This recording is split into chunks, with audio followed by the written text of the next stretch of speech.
আমার বাসায় আসে। সে বলতে, স্যার আমি আপনাকে বলে আমি দায়মুক্ত হতে চাই। আমি আমি সাধারণত বাসায় চিন্তা করি সৈনিক আসলে আবার কোন ঝামেলায় পালায় আমারে। ওই সৈনিক বলল ওই পেগাসাস মাধ্যমে একটা ছেলেকে শিবির করে তাকে মোহাম্মদপুর এলাকা থেকে উঠানো হয়েছে রাত্রেবেলা তাহাজ্জুদ নামাজের জন্য। ওই সময়টায় অর্থাৎ ভোর রাতে বাথরুমে উজু করতেছিল, তাকে ওখানে নেওয়া হয়। লোকটা নামাজি ছিল, গাড়িতে করে নিয়ে আসতেছে।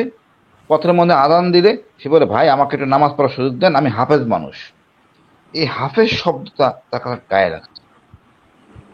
তারপর নিয়ে যাওয়া হয়েছে ওকে। হ্যান্ডকাপ, ওই ছেলেটাই হ্যান্ডকাপটা ড্র করে, মানে কোত্থেকে। তো ওরা সবাই এক রুমে থাকে, কিন্তু ওই সৈনিক তো চলে গেছে, মনে করেন যে এখানে রাখে বন্দীদের, সেখানে নিয়ে গেছে। 3 দিন পর ওই হ্যান্ডকাপটা ফেরত দেয়। তখনও বুঝতে পারে তাকে মেরে ফেলা হয়েছে। তো আমি তো নূর খান বাইরে বললাম, ভাই একটু আসেন। আমার বাসায় বসে তফসারা করা হলো। এই তফসারা এখনো চলতেছে। কত নির্মম ইঞ্জেকশন দিয়ে মেরে। একটা লোক যদি মনে করেন খারাপ মানুষ হয় তাও চলে, এটা হাফেজ জানার পরেই তাকে মেরে পেট কেটে বুড়িগঙ্গায় ঢেলে দিলেন। এটা কোন মানবতা? কোথায় আমরা পৌঁছে? আমরা মানুষ। পাকিস্তানে তো এই কাজ করে নাই, খালি পাকিস্তানে ক্ষমা চাইতে হবে। এই সুশীলরা বলে এদের এখন জুতা পিটা করা দরকার, এই পাকিস্তান এই সুশীলদের। কেন বলতেছে না আওয়ামী লীগের জুতা পিটা করতে হবে সবাই রে? এই এর জন্য যেন সাফাই গায়ে গেল, এতদিন লাগবে, এই অর্ডার পাই না, ওই পাই না। তুই জানোস তো বেটা ফাদিল কোথাকার? আমার আমার রক্ত গরম হয়ে যায় আপা। এই যে আমি, অনেকে বুঝে না, আমার পরিবার বুঝে, আমিও ট্রমার মধ্যে থাকি। যখন মনে হয়, যখন মেসের সামনে ওই সারাকে চলাফেরা আমার আগুন জ্বলে। এদেরকে মানুষ ছিল, এদের জন্য কি করা হয় নাই? What they have done with us? কি করে নাই তারা? সে শিবির করে বইলা আপনি তাকে এভাবে মেরে ফেলবেন? লজ্জা লাগে কি? আপনারা অফিসাররা নষ্ট হয়েছেন, আমাদের সৈনিকগুলিকে নষ্ট করছেন। যাক, আমি আসল কথায় আসি আপা। এই যে সেনাপ্রধান জানে মেজর জিয়া কতটুকু অপরাধী কি অপরাধী না, তার মুক্তির জন্য কোনো চেষ্টা করছে এই সেনাবাহিনী? না আমাদের আব্দুল হক স্যারের কোর্সপেট কিছু করার নেই স্যার, আপনার বলতেছি পারতো না এটা শোটা বানার, জঙ্গি বানাইয়া মনিরুল এই প্যাকেজগুলি করছে। সে নিরীহ, একদম নিরীহ হইতে পারে, বিপ্লব সবার মনে থাকে। হাসিনা এতগুলি অফিসার আমাদের মারছে নির্মম ভাবে। এই শালার জেনারেলরা লেখাপড়া শিক্ষা এক একজনের ডিগ্রি, মানে নাম লেখার পর ডিগ্রি হইল গিয়া মানে 3 পাতা ডিগ্রি, লাইন পুরা শেষ, এত ডিগ্রি। এরা কি কাজ করছে? অথর্ব জেনারেল সব, কোনো সিদ্ধান্ত নিতে পারে না। আমি হক স্যারে বলছিলাম বিপ্লবের আগে দিয়া, যত সিনিয়র তত কনফিউজ।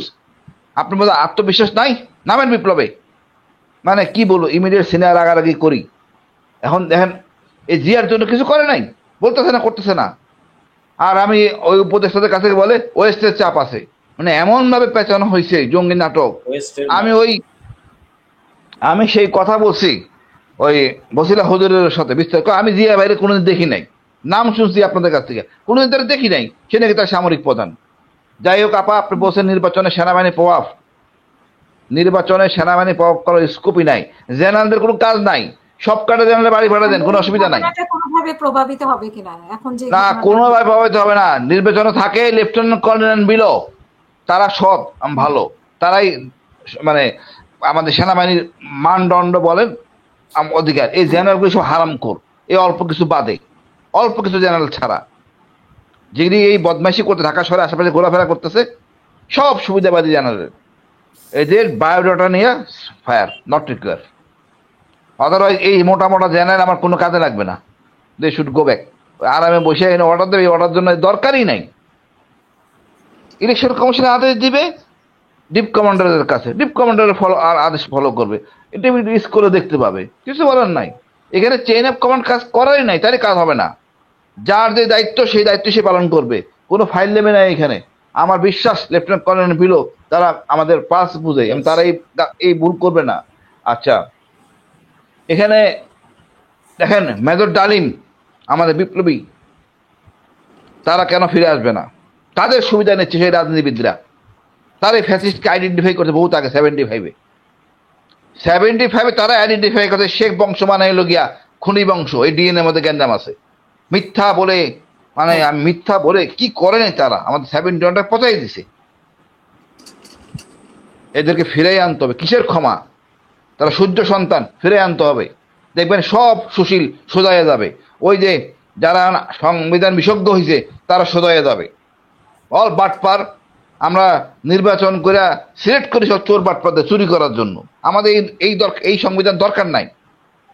বিপ্লবের 12টা বাজায় দিছে এই সুশীল, বিপ্লবটা নিয়ে গেছে সংবিধানের আওতাধীন, সবকিছু অবৈধ। আপনাকে বিপ্লব ধারণ করে, এটা এমন একটা বিপ্লব যে ইট পাটকেল দিয়ে এত বড় শক্তি হাইরে গেছে। ও তো বলবেই ওরা হাইরে গেছে সার্বভৌমত্ব বিপদে, কারণ ও তো ওইরকম চেতনার লোক। কাজ করছেন ভাগার জন্য, এরা হাসিনার সাথে কাজ করছে ভেঙে যাওয়ার জন্য, সব ভাগছে। ইট পাটকেল এসেট, লজ্জা। মানে ড্রোন উড়াই আপনারা দেখছেন কোথায় লোক আছে সেখানে মারছে, আর সেই ড্রোন উড়েছেন সেনা সদরের নিচের কমান্ড পোস্ট থেকে। এটা কত অথর্ব হইতে পারে? জেনারেলগুলির এক জায়গায় রাখছে নক্ষত্র। মানে আজকাল ডিজিটাল যুগে এক জায়গায় জেনারেল থাকে, একটা বোম মারলে সব জেনারেল শেষ হয়ে যাবে, তখন কি করবে? এখন তো স্কোপ আছে ব্রিগেডিয়ার জেনারেল বানানোর। আফসার স্যার বলেন, সবগুলি জেনারেল এক জায়গায়, একটা বোম যথেষ্ট সব করে শেষ করার জন্য, তখন জেনারেল কোথায় পাবে? সবগুলো